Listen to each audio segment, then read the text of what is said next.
Erev Tov, les Koulam, et on revient dans notre étude du livre de Shemot, mais avant de poursuivre, il paraît qu'il y avait des questions sur ce qu'on avait vu. Alors, je t'en prie. Alors, tu avais parlé de la Touma et la Tahara. Oui, certes. Et que la Touma, elle prenait le dessus Sur la Tahara, tout à fait. Maintenant, si on met la Touma avec la Gdusha. Ben, c'est comme mélanger les torchons, Et les serviettes? non, et les concombres. Non. C'est-à-dire que, autant les torchons et les serviettes, on peut penser qu'il y a un tzad de les mélanger. Ouais. Parce que Herchéou, c'est dans les deux cas des morceaux de tissu avec lesquels on s'essuie les mains. Mais les concombres On met pas et les serviettes, rien à voir. Non, ça se met pas Donc ensemble. la Kedusha et la Touma, ça n'a rien à voir. Ça n'a rien à voir. Ok. La Gdusha par rapport à la Tahara, non? Non plus. La Tahara, c'est un moyen d'arriver à la Kedusha. D'accord. C'est vrai que quand tu es tamé, ça va être compliqué d'être kadosh. Mais c'est pas que la Kedusha, c'est l'inverse de la Touma. Ça, c'est notre conception française des choses, avec le français. C'est vrai. L'impureté, la sainteté. Non. Pureté, impureté, Oui. sainteté et pas saint. D'accord. Ok? C'est bon. Ça va? Tov. Alors nous pouvons donc reprendre notre étude du livre de Shemot au chapitre Lamed, verset Yud Aleph, qui est également le premier verset de la paracha de Kitissa. C'est-à-dire, nous ouvrons une nouvelle paracha. Pour les livres blancs, c'est la page 142. Voilà. Et allons-y. Donc on a terminé a priori, parce qu'on va voir qu'il y a encore des petites choses à régler, mais on a terminé a priori l'ordre de construction du Mishkan. Ah oui, pour les 11 espèces. Ouais, on va y revenir. Ah, d'accord. T'inquiète pas, on va y revenir. Donc on a a priori terminé. Et là, nous dit la Torah, Vaidaber Hashem el Moshe lemor. Ki tissa et rosh bnei Israël lifkudehem, venatenu ish kofer nafsho la Hashem bifkod otam, velo yeh bahem negef bifkod otam. Alors qu'est-ce qu'on nous dit ici? Ki tissa et rosh bnei Israël. Mais c'est la 7 roches. La 7, Ken. la tête. La 7, ça veut dire élevé. De la même façon que la 7 et Naïm, ça veut dire regarder vers le haut, vers le lointain. La 7 roche, c'est relever la tête de chacun. Alors ici, dans le contexte du texte, ça veut dire que lorsque tu vas compter les Bnei Israël, tu ne peux pas les compter 1, 2, 3, 4, 5. Tu dois la 7 et rosham, venatnu ishkofer nafsho bifkod otam.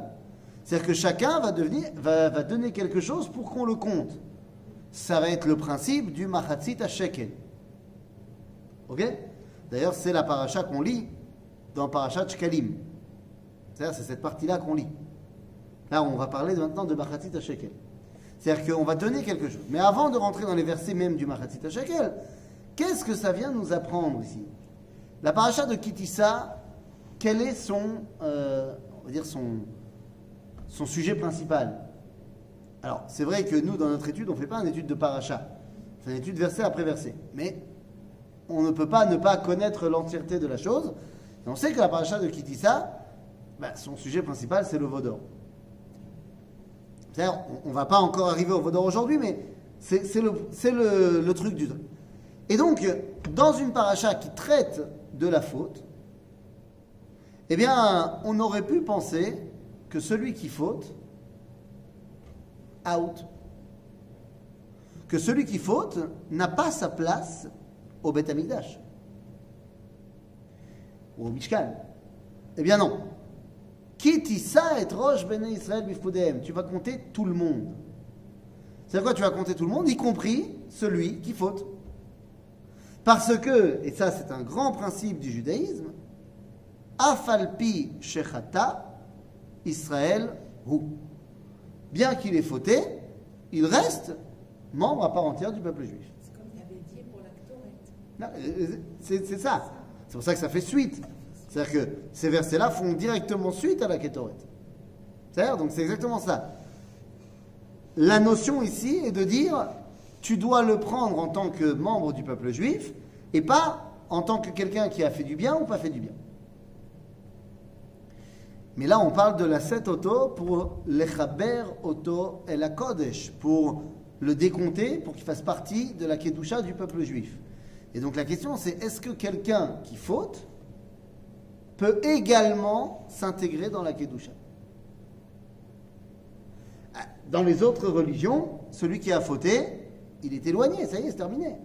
Mais on ne parle pas de tamé, là. On parle pas de tamé, de quelqu'un qui faute. La différence. Quelqu'un qui faute, il n'est pas forcément tamé. Ah non, Non. bah non. Quelqu'un qui est Mechalel Shabbat, il n'est pas tamé. Il n'est pas tamé. Ok. Il est juste Mechalel Shabbat. Enfin, juste. La faute et l'impureté, c'est deux choses. Oui, c'est deux choses complètement différentes. Tu peux être tamé sans avoir fait aucune faute. Ouais. Une femme qui a ses règles, elle n'a pas fait de faute. Oui, d'accord, mais dans l'autre sens, non. Dans l'autre sens, il peut être Mechalel Shabbat et pas être. Et Tahor, Être Tahor. bah oui. Oui. Donc ça n'a rien à voir. Ça n'a rien à voir. Ok. C'est bon? Ouais, mais c'est- La faute, c'est la faute. L'impureté ou l'impureté, c'est deux choses différentes. Ok? Donc, le fait qu'il soit fauteur ou pas ne va pas empêcher d'être rattaché à la sainteté. Il y avait un homme qui avait beaucoup de mal avec ça.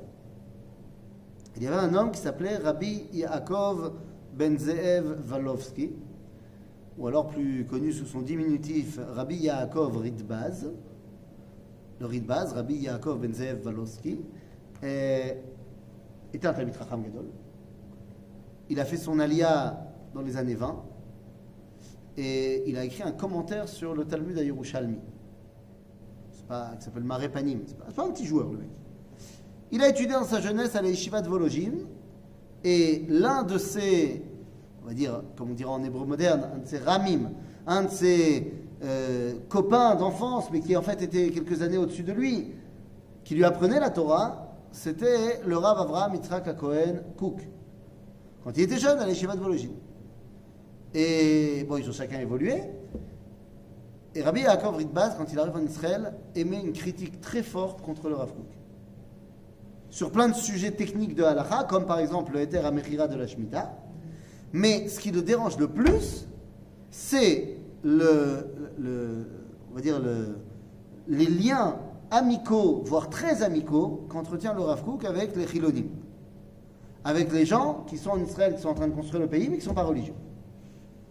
Et ça dérange beaucoup Rabbi Yaakov Ridbaz, parce qu'il dit, ces gens-là ont pris 3 fois par jour qui disparaissent.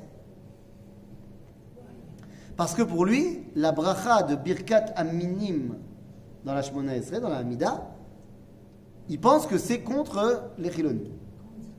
La Birkat Aminim dans la Hamida, tu dis la minim ve la malchinim al teitikva vechol azedim me'erayo vedu vechol oivea mechaiz. C'est ça? Mais là, c'est pour enlever les choses pas bien, mais pas les personnes. Non, Birkat Aminim, tu exclus les gens. On exclut les gens. Bah oui, tu fais la Hamida de temps en temps. Si, je la fais, même je le fais avec la traduction. Eh bien, qu'est-ce qu'il y a marqué là-bas? J'ai la- Même dans la traduction qui est fausse, il y a quand même marqué et ceux qui sont comme ça, ceux qui sont comme ça, ceux qui sont comme ça. Alors j'avais interprété qu'on enlevait le. Non, on enlève, on dit c'est une bracha contre des gens. Ouais, contre des gens, pas les gens en général, mais contre des gens. Rabbi Yaakov Ridbaz, il pense que ces gens en question, ce sont les Chilonim. Alors il se trompe. C'est-à-dire, Birkat Aminim, c'est contre les chrétiens. Ah, contre les chrétiens. Les premiers chrétiens. C'est là que ça a été mis en place à l'époque, contre les premiers chrétiens. Aujourd'hui, c'est toute personne qui veut du mal au peuple juif. Ok. Ok? Maintenant, Rabbi Yaakov Ridbaz, lui, il pense que c'est contre les Chilonim. Le Rav Kook va donc lui répondre et va lui expliquer qu'il a tort et va lui expliquer un petit peu qu'est-ce que c'est la Kedusha du peuple juif. C'est dans sa fameuse lettre 555, la lettre la plus tunisienne du Rav Kook, 555 quand même, hein, ça ne s'invente pas, dans laquelle le Rav Kook explique c'est quoi la Kedusha dans le peuple juif. Et il nous dit qu'il y a 2 sortes de Kedushot dans le Ham Israël. L'une s'appelle la Ségoula et l'autre s'appelle la Bechira. La Ségoula, nous dit le Rav Kook, c'est la Kedusha qui est intrinsèque à ton identité parce que tu es le fils de Abraham, Yitzhak, Yaakov, Sarah, Rivka, Rivka. Point. C'est-à-dire tu es le descendant des Havot, t'es Kadosh. Sans rien faire. T'as rien fait. Ça, on l'a acquis. Tu as acquis ça. C'est Yerushat Avot. C'est l'héritage de tes pères. La deuxième Kedusha, Kedusha de la Bechira, dépend de tes actions. Ma'asim Tovim velimut Torah. C'est-à-dire les mitzvot, Torah, mitzvot. Nous dit le Rav Kook, les deux Kedusha sont présentes, mais lorsque tu ne fais pas la Bechira, c'est-à-dire que tu ne fais pas Torah, mitzvot, alors tu ne reçois pas la Kedusha liée à tes actions, et la Kedusha intrinsèque qui est là, elle ne peut pas se dévoiler. Ce qui fait que tu as tout perdu. Elle est là, mais tu ne la dévoiles pas, et l'autre, tu ne la récupères pas. Et elle reste en lui. Elle est en lui, mais elle ne se dévoile pas.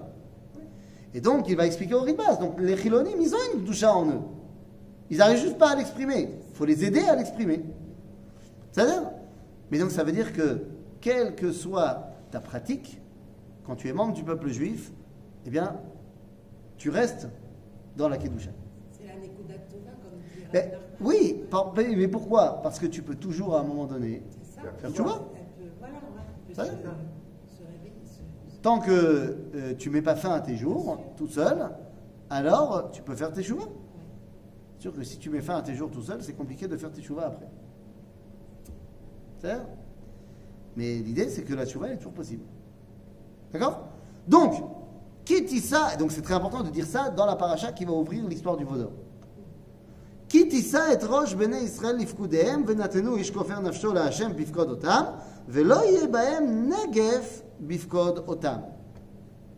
En faisant ça, c'est-à-dire en prenant un substitut à la personne pour la compter, il n'y aura pas de destruction sur le peuple juif. Pourquoi il y aurait une destruction si jamais je les compte? Vous savez qu'on n'a pas le droit de compter dans le peuple juif. On compte les chaises. Ouais, on compte un truc qui représente la personne. C'est ça. Pourquoi on n'a pas le droit de compter les gens? Peut-être on les assimile à des choses. Ah, parce que je suis un chiffre. Voilà, c'est ça, on les assimile à des choses. Mazé. Alors, ça. Mazé. Ma grand-mère, ils ont essayé de lui mettre un chiffre sur le bras et de la réduire à cela. Mais c'est pas nous. Moi, je me rappelle que ça m'a valu de me faire punir pas mal de Shabbatot quand j'étais à l'armée. Parce que je refusais de m'énumérer par mon numéro. Chaque soldat de l'armée, il a un numéro. C'est son mispar ishi, son numéro personnel. C'est incroyable. Ça c'est Bibi. Enfin pas Bibi l'autre, Bibi moi. Donc je m'en souviens, je le connais. Mais je l'ai appris tout de suite. Mais je refusais, quand on me disait c'est quoi ton mispar ishi, je disais je te dis pas. Alors quand j'étais devant une secrétaire qui avait besoin de rentrer mes données, je lui donnais. Mais quand Stam, l'officier ou le mec qui est mispar ishi, il dit non, moi je m'appelle Ethan Fison. Ah, tu veux pas me dire ton numéro? Il dit non. C'est incroyable qu'après la Shoah, ils aient un- Oui, mais c'est l'armée, c'est les militaires, ils réfléchissent pas autrement. C'est pas méchant, ils demandaient pas ça méchamment. C'est pas de l'antisémitisme. Mais non, il n'y a pas. Hein, on n'est pas des numéros. Parce qu'en fait, Bah, la Théodat Zéhout, c'est un numéro aussi. Hein. d'accord, mais tu peux demander, c'est quoi ton numéro de Théodat Zéhout à toi, Ethan? C'est-à-dire, alors je suis Ethan, mais ok, j'ai un numéro pour aider à retrouver dans l'ordinateur. C'est-à-dire. Maintenant, parce qu'il y a peut-être un autre Ethan Fison. On ne sait jamais. Maintenant, Il peut y en avoir deux. ben, on peut. Maintenant, dis-moi, des Shmuel Koska, c'est sûrement plus qu'un, hein, Oui. hein, j'imagine. Maintenant, là, si je devais dire, qu'est-ce qui se trouve, c'est quoi le domaine du vivant qu'il y a dans cette salle? Est-ce que je peux dire qu'il y a un tel, un tel, un tel, un tel, un tel? Ou alors je dis, il y a à peu près, je sais pas, 400 kilos de viande. C'est vrai aussi de dire qu'il y a à peu près 400 kilos de viande ici. C'est vrai. C'est pas faux. C'est pas faux. Quoi, tu me regardes comme ça? On est de la viande. Non? Ah non. Bah si, bah si. C'est pas faux de dire qu'il y a sur toi une quantité X de viande. Ah, qu'il y a Donc dire qu'il y a dans cette salle à peu près 400 kilos de viande, c'est pas faux. Mais c'est pas moi. C'est pas, réducteur. bah, évidemment. Donc tu vas pas me réduire à un numéro. C'est-à-dire, le moment, je vous rappelle, alors c'était il y a longtemps quand on a étudié le livre de Bereshit, mais je vous rappelle que c'est ça qui a amené le déluge. C'est quand Vayechel Adam Larov al Pnei Haaretz, Pnei Adam Asira, qu'on était ribouille et non pas échoute. qu'il y avait la quantité et non plus la qualité. Donc ici, si on commence à compter les gens, ça n'est que des quantités. C'est-à-dire qu'au début, quand il a créé le monde, il a dit multipliez-vous. Il a dit croissez et multipliez. C'est-à-dire qu'il a dit Pérou pour vous. Quand il y a les deux, ça marche, parce qu'il y a l'identité et la quantité. Mais s'il n'y a plus que la quantité, c'est un problème. D'accord? Zeitenu. Alors qu'est-ce qu'on va donner justement pour me substituer à moi? Kol haover ala pekudim, machatzit ha-shekel be-shekel ha-kodesh, 20 gera ha-shekel, machatzit ha-shekel teruma l'Hashem. Donc on va donner machatzit ha-shekel. C'est combien? Si, aujourd'hui on dit machatzit ha-shekel, c'est à peu près 13 shekels. Ça correspond à peu près à 13 shekels aujourd'hui. Mais shekel d'argent, ça a une valeur particulière et ça représente plus ou moins ça. C'est-à-dire, machatzit à shekel. Mais pourquoi on m'a demandé de donner machatzit et pas un shekel? Plus simple. Demande à chacun d'amener un shekel, tu vas compter combien de shekels, tu auras le nombre. Là, tu es obligé de compter combien tu as de machatzit, le multiplier par 2, le diviser. Non. Parce qu'on n'est pas entier. Ben oui, parce que tu ne peux pas te suffire à toi-même. Tu as besoin de l'autre. Donc le simple fait que toi, tu saches que ce qui te représente, ce n'est qu'une moitié, ben, ça montre qu'intrinsèquement, tu as besoin de l'autre. D'accord? Donc qui doit donner machatzit shekel? Kol haover ala pekudim, mi ben 20 shana v'ma'ala, yiten terumat Hashem. Toutes les personnes qui sont âgées de plus de 20 ans. Pourquoi? Ils sont responsables. On est responsable à 13 ans d'après la halakha. D'accord. Non, à 20 ans. Quand à l'armée. On reçoit toutes nos écharpes à 20 ans. Ah bon, et à 18 ans, le mec, il a une coquille vide. Non, mais j'avais entendu qu'on recevait pas toutes les parties de la Neshama. Pas toutes les parties de la Neshama. À 13 ans, tu es responsable de tes actes d'après la halakha.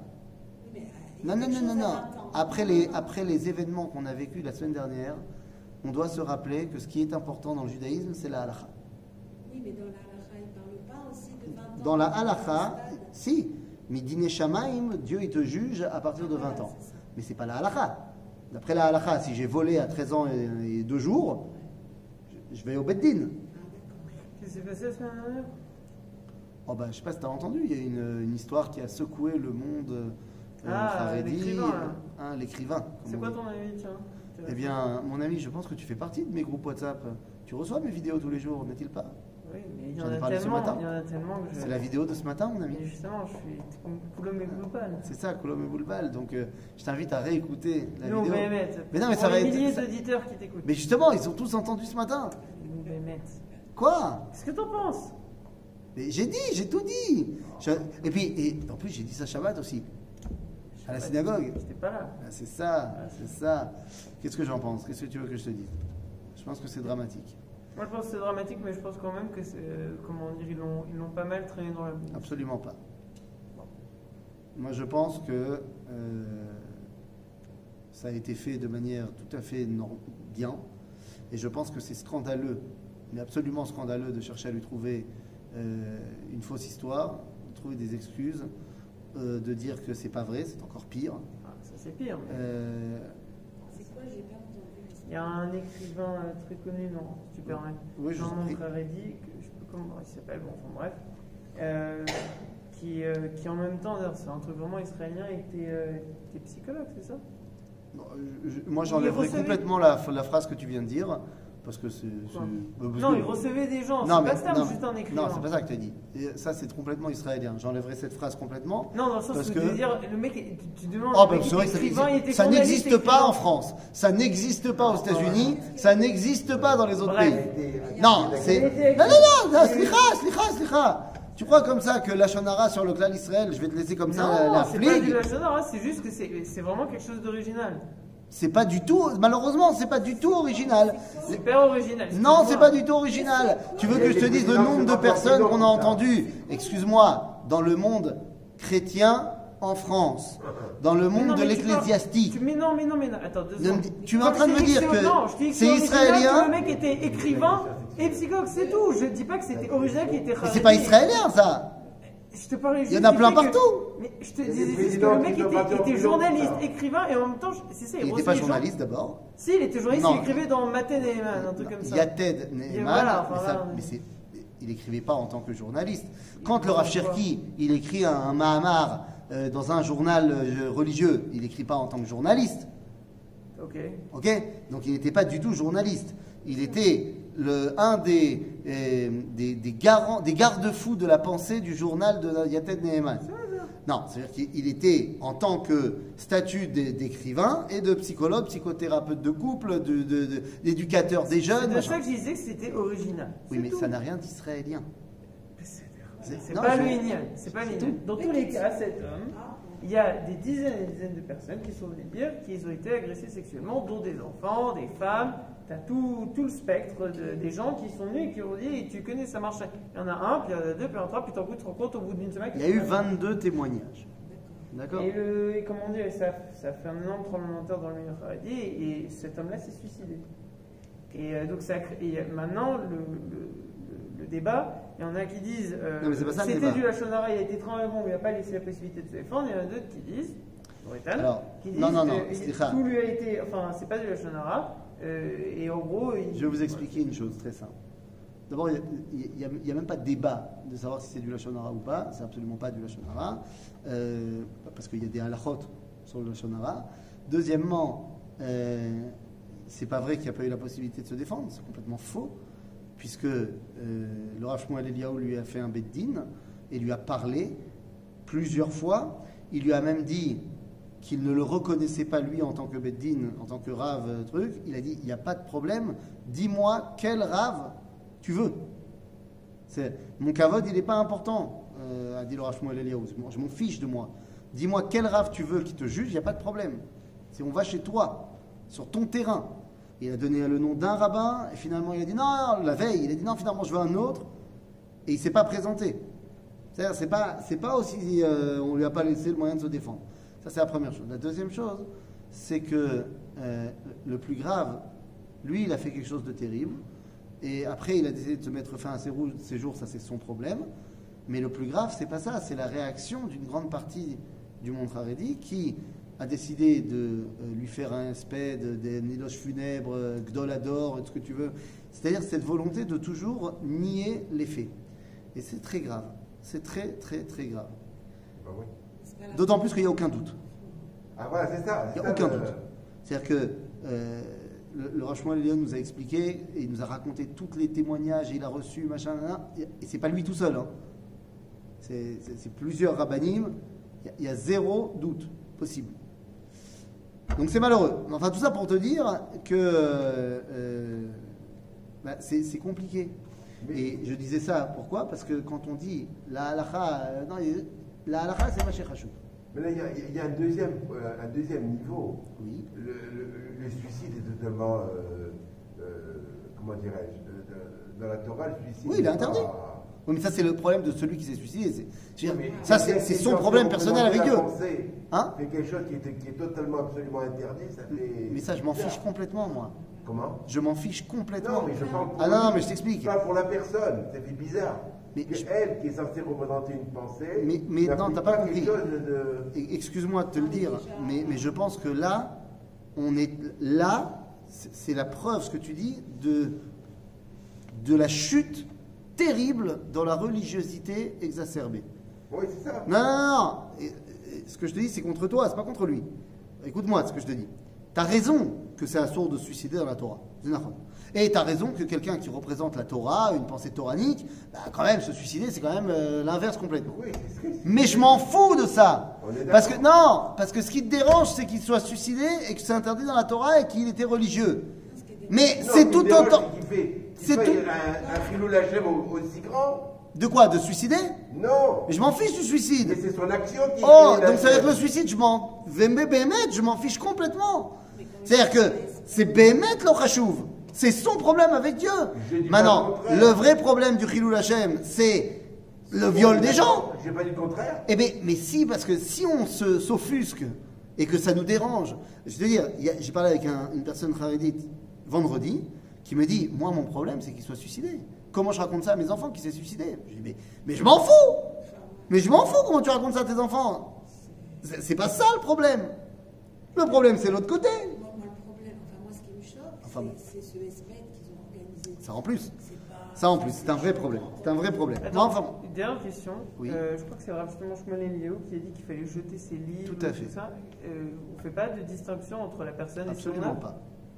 Pourquoi? Parce que je sais que c'est une grande mode en ce moment en France, particulièrement. Il y avait eu beaucoup de paroles, pas que autour des écrivains, mais il y avait eu beaucoup de débats autour de la cancel culture. Est-ce qu'il faut séparer l'œuvre de l'auteur et tout ça, machin. C'est absolument absurde de séparer l'œuvre de l'auteur. Pourquoi? Parce que d'après le judaïsme, la notion fondamentale du judaïsme, c'est la hardout. Et que donc, ça veut dire quoi? Si tout d'un coup, l'auteur, il a écrit des choses qui sont littérairement jolies, mais que c'est un pourri, je vais lui faire de la pub, Oui, ça veut dire que c'est complètement absurde. Maintenant, ça ne veut pas dire qu'il ne peut pas écrire des choses jolies. J'ai pas suffisamment de qualité littéraire pour savoir reconnaître une belle œuvre littéraire ou pas. Mais je ne dis pas que ça ne peut pas être joli, de la même façon que là on parle dans le domaine de la littérature. Mais prenons un scientifique. Un scientifique, il peut avoir trouvé un médicament qui marche, mais c'est un mec pourri. Bon, bah, ça ne veut pas dire que je ne vais pas utiliser le médicament, mais ça veut dire qu'il est évident que je ne vais pas lui faire de la pub au mec. Et Mozart, alors. Je ne le connais pas perso, je ne sais pas quelle était Non, sa vie mais- personnelle. Ouais, mais de dire Sûrement, qu'on veut je jeter sais pas. ses livres Mais en quelqu'un mode qui est un privé, pourri dans sa vie personnelle, bah, je suis pas obligé de reprendre ses œuvres. Mais c'est Franchement. bien. Mais ils ont, enfin, le Rav Shmuel Eliyahu a dit qu'il fallait le jeter en mode Non, ça autodidacte. c'est non. Il y a deux choses. Il y a le coup séparer l'œuvre de l'auteur. Ça c'est une première chose. Je pense qu'on peut pas séparer l'œuvre de l'auteur. C'est absurde. Quelqu'un qui est antisémite et qui te fait une œuvre magnifique littéraire, maintenant je vais pas le lire. Mais d'accord, bah, ça nous touche. Mais Non mais c'est vrai pour tout. C'est vrai pour tout. Maintenant, là où je suis pas d'accord, c'est de juger les gens du passé avec les valeurs du présent. Ça, je suis pas d'accord. C'est-à-dire que je ne pense pas, comme la cancel culture aujourd'hui, qui te dit il faut déboulonner des statues de grands hommes du XVIIe ou du XVIe siècle, brûler des livres, machin, parce que ces gens-là étaient esclavagistes. Non mais, mon ami, quelqu'un il y a 2000 ans qui pratiquait de l'esclavage, ou il y a 500 ans qui pratiquait de l'esclavage, c'est pas bien, mais moi je regarde ça avec mes yeux du 21e siècle, parce que Baruch Hashem, aujourd'hui tout le monde sait que c'est pas bien l'esclavage. Mais à l'époque, c'était même pas un débat. Donc je pense pas qu'on peut regarder le passé avec les yeux d'aujourd'hui. Donc ça je dis pas. Par contre, il y a des choses qui ont toujours été prohibées par la société. Un meurtrier, je pense qu'à aucun moment c'était reconnu comme étant bien. Donc quelqu'un qui serait meurtrier et qui a pondu une belle œuvre, non, il y a un problème. Il y a un vrai problème. Non, t'es pas d'accord? Oui, c'est sûr. je suis Non, pas. mais ça sonne creux, ton œuvre, ton ballon. Bah non. en plus. Par rapport. Effectivement, il a fait des choses mauvaises, on sait. Mais ça veut dire, tu vois, après de faire une croix sur absolument Ah oui. tout ce qu'il a fait toute sa vie, je trouve que c'est problématique. J'ai pas dit ça non De plus. la même façon, si tu me permets juste, Oui. et c'est toi qui me l'avais appris, Oui, quand on avait parlé un jour d'Arié Derry, oui. et je t'avais dit, je trouve que c'est honteux que ce mec-là, après qu'il ait été condamné et reconnu coupable à l'époque c'était Histoire d'argent. pot de vin, voilà. Qu'est-ce que je t'ai dit? Qui puisse revenir. Et tu m'as dit non, Dafka, je pense que c'est très bien parce qu'on a le droit là, tu vois, on a le droit à une deuxième Non, chance. et c'est très bien que le système israélien ait la Attends, et possibilité t'oublies aux un gens autre de truc. revenir. J'ai dit Mais autre chose. c'est Non, j'ai dit autre chose. Tu peux pas me dire la moitié. J'ai dit, il a payé sa dette à la société, il a volé, il a été en prison, il a payé sa dette. Une fois qu'il a payé sa dette et qu'il a fait tchouva, c'est rare. C'est normal qu'il ait le droit de revenir. C'est dans la halakha. Tu as volé quelque chose à quelqu'un, tu l'as remboursé, tu as payé la dette, et en plus tu as fait tchouva, bon ben, j'ai plus le droit de t'en tenir rigueur. Là maintenant, il a des nouveaux problèmes. Mais ça, c'est un autre problème. C'est-à-dire, mais quelqu'un qui a payé, il a payé, ça va. S'il a demandé pardon et qu'il a payé, qui je suis pour venir continuer à lui mettre dessus? Certainement pas. Donc ça, d'accord. Maintenant, l'homme et l'auteur. C'est un cours sur le livre de Shemot, je vous rappelle. Mais l'homme et l'auteur. Je vais te donner deux exemples. Moi, ce matin, j'ai jeté les livres. C'est-à-dire, bon, j'en avais que 4 à la maison. C'était pas la folie. J'étais pas un adepte. Mais j'en ai jeté 4. Maintenant, je vais donner deux contre-exemples. Enfin, un exemple et un autre contre-exemple. Il y a quelques années, à quelques mois d'écart, il y a deux rabbins qui ont été aussi mêlés à des affaires comme ça. L'un d'entre eux, qui était Rosh Shiva, machin, que j'ai connu personnellement. On a dit, il y a deux jeunes qui, au moment de la plainte, avaient 30-35 ans, mais qui ont dit que lorsqu'ils avaient 17 ans, et ils ont été voir le Rav pour lui demander des conseils, du réconfort, parce que les deux étaient homosexuels et ils ne savaient pas comment le gérer. Et ils ont raconté, les deux, que lorsqu'ils étaient dans le bureau avec le rabbin, il les a enlacés très fortement et ça avait une connotation sexuelle. Ok. Voilà ce qui a la plainte. Voilà ce qui a été ouvert comme instruction en justice. Et voilà le Ktav Ishum.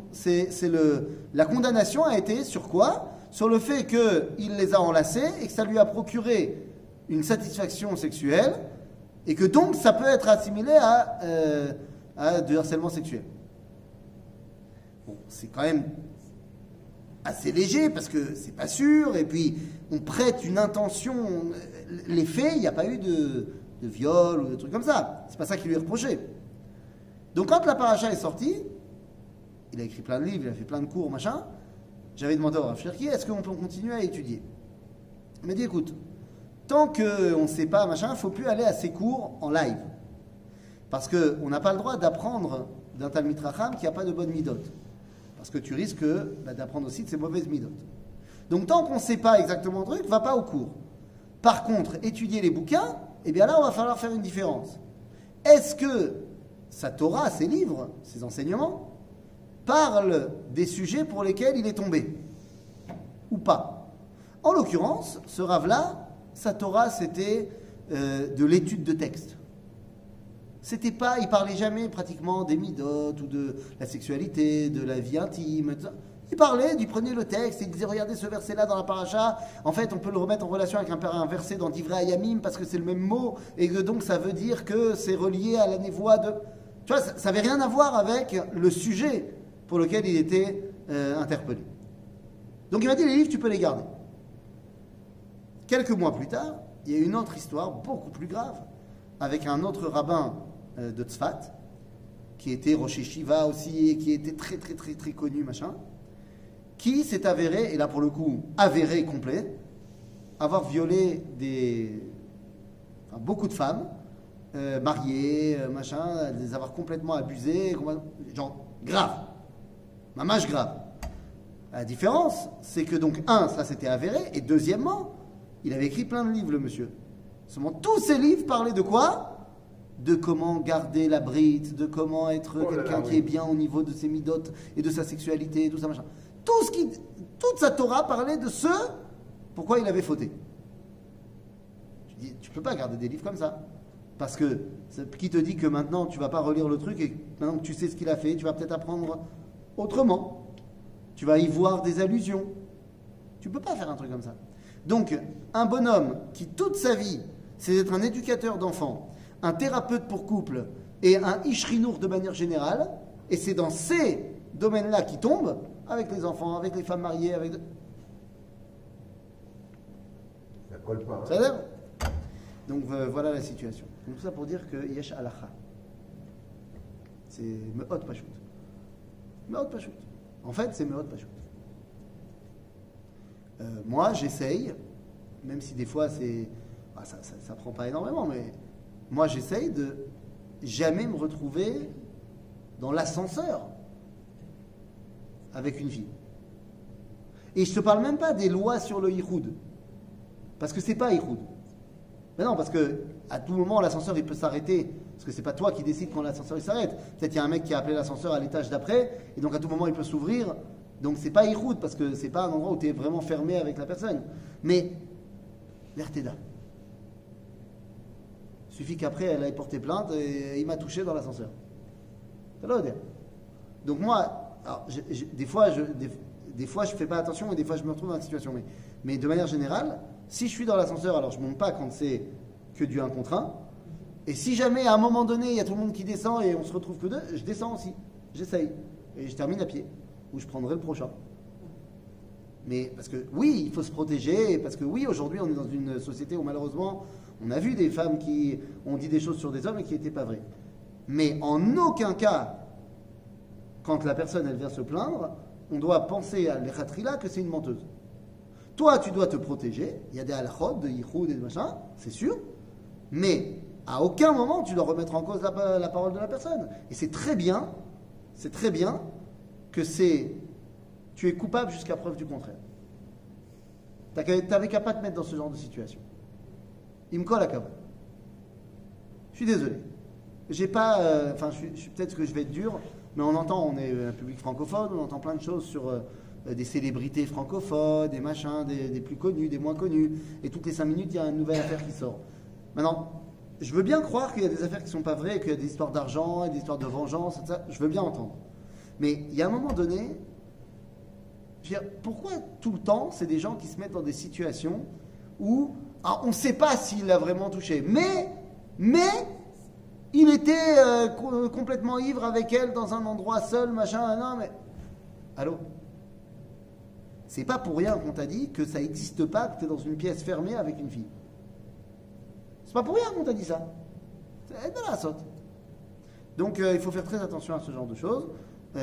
J'invite toutes les personnes, voilà, je le dis devant la caméra, j'invite toutes les personnes, hommes, femmes, enfants, qui ont été victimes d'agressions, à venir se plaindre, à le dire, que ce soit au rabbanim, à la police, il faut le dire.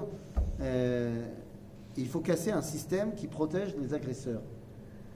Oui, ça c'est sûr. C'est-à-dire, donc voilà.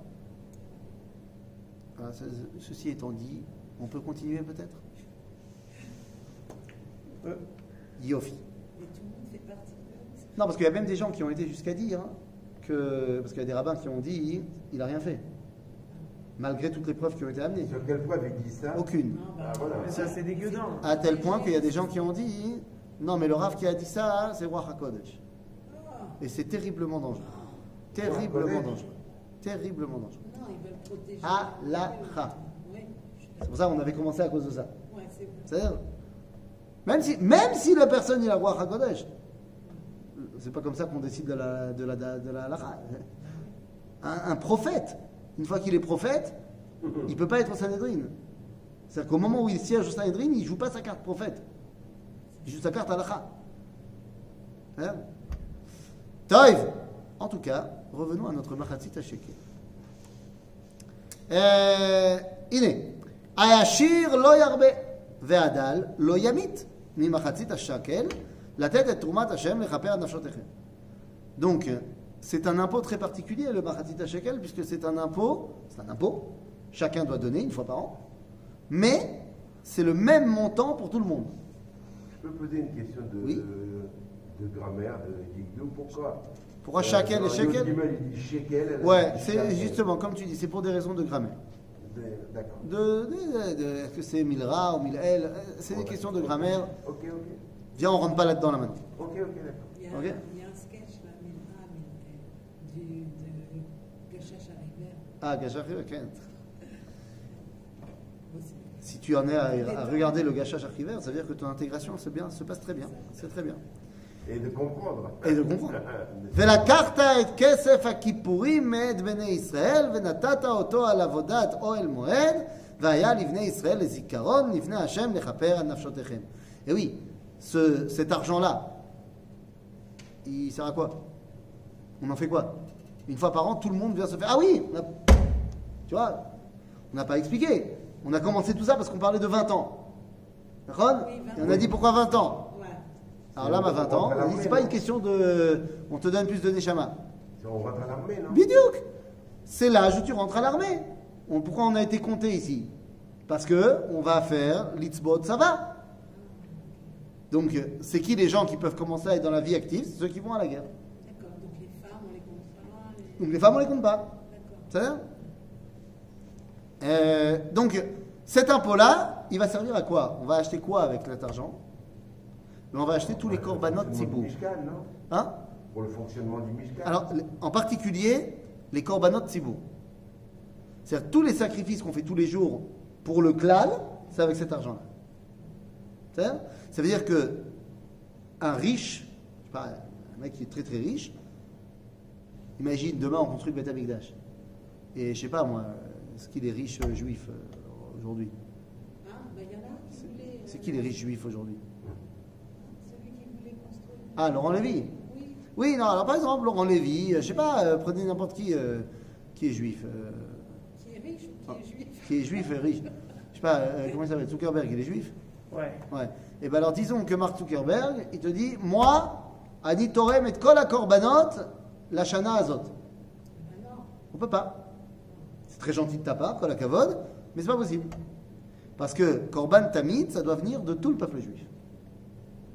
C'est ça? Ok?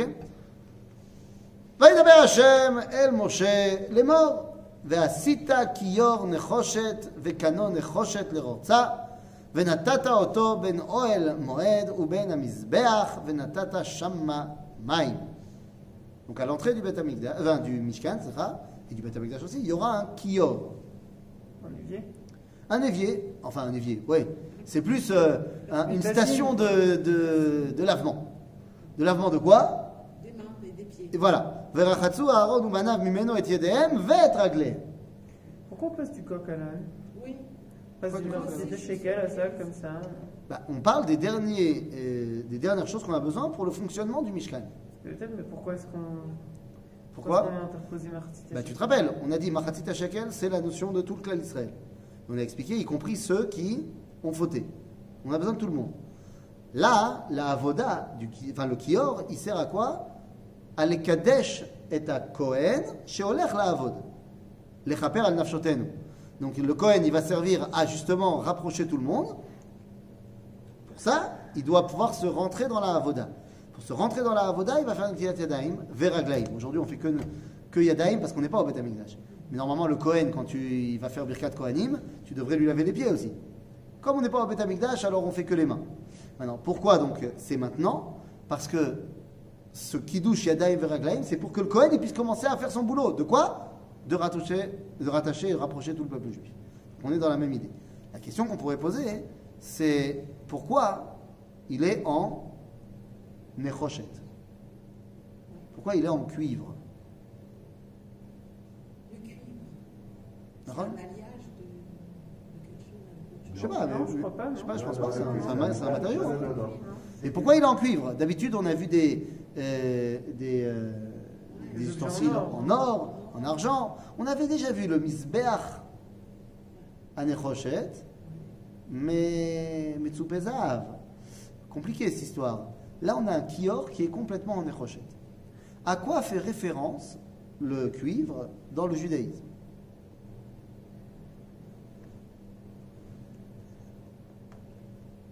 Mazé à Nechoshet. Eh bien, le Nechoshet, c'est plusieurs choses. Nachash. Il y a un rapport avec le Nachash, tout à fait. Nechoshet, c'est le Bgam Abrit. C'est les tendances sexuelles. Quel rapport. lien, ouais. Quel rapport. De la même façon que l'or, c'est l'intellect, et que l'argent, c'est les sentiments. Et que l'acier, c'est c'est le fait d'avancer. C'est le mouvement. Et oui, car vous vous rappelez évidemment du rêve de Nabuchodonosor. Les statues. Eh oui, Le fameux. le fameux. Dans son rêve, il voit une statue avec une tête en or, un tronc en argent, un bassin en cuivre et des pieds en fer et en argile. C'est-à-dire, donc la tête, c'est l'or, le tronc, le buste, c'est l'argent, les parties intimes, c'est le cuivre. Donc ça fait référence à ce genre de néphila. Attends, juste 2 secondes. Oui. Nabuchodonosor n'est pas juif. Pourquoi est-ce qu'on s'inspire de ce qu'il a rêvé pour nous? Ah, parce que c'est Daniel qui lui a donné la réponse de ce rêve. Ok. Personne n'a compris dans sa mamlacha, dans toute Babylone, qu'est-ce qu'il voulait dire son rêve. Ok. Il a dit, je t'explique. Et il lui a expliqué également que les 4 parties représentaient les 4 malchouyot, les 4 royaumes. Que Babylone, c'était l'or, que l'argent, c'était la Perse, et que le cuivre, c'était la Grèce. C'est un lien entre Babylone et la terre. Bien sûr. L'intellect. Bien sûr. Voilà. Parce que la Grèce. La Grèce, c'est très intellectuel aussi. Hein. Ouais, c'est intellectuel. Oui, mais la Grèce, Zegam, Mamlechet Agouf. Donc on a aussi ce problème-là. On parle de la beauté grecque. Oui. Non, il y a aussi, tu as raison, il y a aussi l'intellect grec, mais c'est aussi, tout cet intellect était mis au service de l'apparence, de l'aspect. C'est-à-dire, donc il faut être métaken pour commencer à rentrer au Beth Amikdash à cet endroit-là. C'est-à-dire, Les pieds et pas tout le corps à ce moment-là. ah, parce que c'est pas avec tout le corps que Ani Oved. Ani Oved Imayadaim et avec les pieds. J'avance avec mes pieds et je utilise mes mains pour faire la avoda. Qu'est-ce qui me sert à avancer dans la avoda? Ok? בבואם אלוהי אל מועד יחצו מים ולא ימותו או בגישתם אל המזבח לשרת להקטיר אישי השם ורחצו ידיהם ורגליהם ולא ימותו והייתה להם חוק עולם לו ולזרעו לדורותם. À chaque fois, on dit pour qu'il ne meure pas. Donc, D'accord. il y a vraiment un Ben oui, parce que danger le but de servir, c'est pour l'âme Israël. Oui.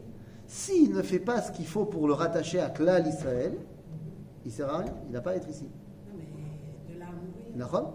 Parce que c'est quoi un Kohen qui ferait les choses, qui servirait au temple, pas pour Am Israël, ça veut dire pour lui. Donc qu'est-ce qu'il veut? Il veut se rapprocher uniquement de Dieu. Ça veut dire mourir. S'il n'est pas là pour nous. Ok? S'il n'est pas là pour nous, il ne sort plus du Kodesh HaKodashim. Il y est, il y reste. D'accord? Vaïdaber. Non, ben non, pas Vaïdaber. Vaïdaber, ben non. Si, Chok Olam, Lo Oui, Lizaro, le Dorotam. oui, le Dorotam, tout à fait. Et c'est vrai que le verset suivant, c'est Vaïdaber Hachem et Moshe est mort. Aval, on ne pourra malheureusement pas évoquer ce que dit Dieu à ce moment-là à Moshe, parce que le temps nous est compté. Parce que quelqu'un a voulu qu'on parle d'autre chose pendant la grande majorité du cours. Donc on verra ce que Dieu dit à Moshe la prochaine fois. Chazak ou Baruch.